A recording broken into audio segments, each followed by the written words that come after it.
Welcome once again to the conversation with Dr. Bobby and Dr. Mildred. I'm going to start slow today because there's a lot of things that's on my mind. There's a lot of places that I want to just simply address because I always want the conversation with Dr. Bobby to be present truth.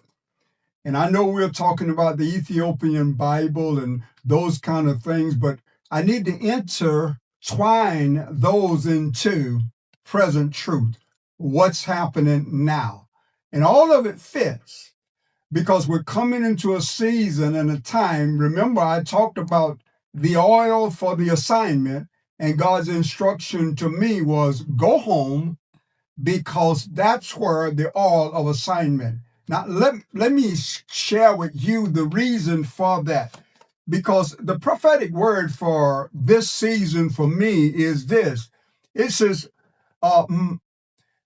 my peace shall be with you, and this is the word of the Lord, and my grace shall bring it to pass. So we're not talking about something that we're going to do with our own effort.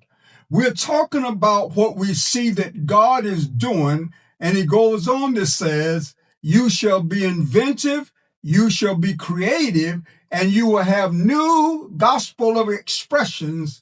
And the way you're going to know it is because the projectiles of anointing is going to shoot forth from your vessel and your home, and you know that the Lord has released thee. One of the things that I do trust in what God says.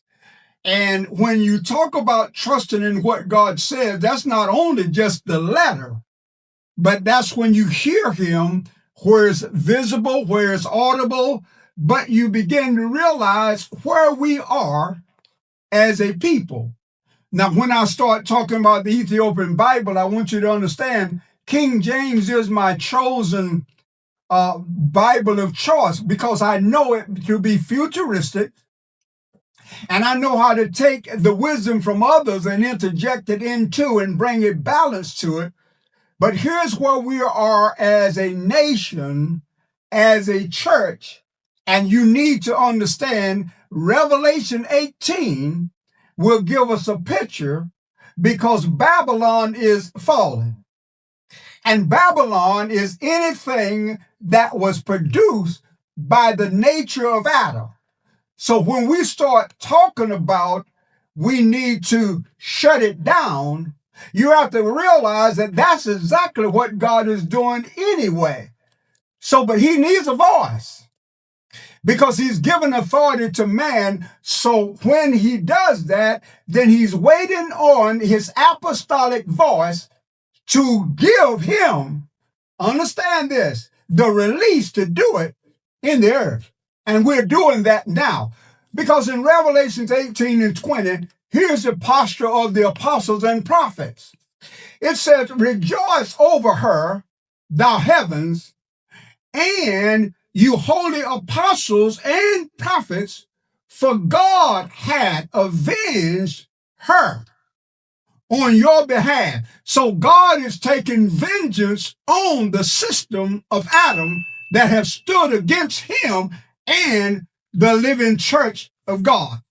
Now you have to see this as we go into this conversation because a lot of things happened this weekend. And I just want to share a little. We went to Albany, Georgia to a graduation at Albany University. And literally, I saw all kinds of things that is relevant to the present day. Now, you do know that the civil rights movement started there. That was one of the places that it began. And then I listened to the news in Memphis, Tennessee, is where they actually gutted the Voting Rights Act. Now, here's what you got to realize.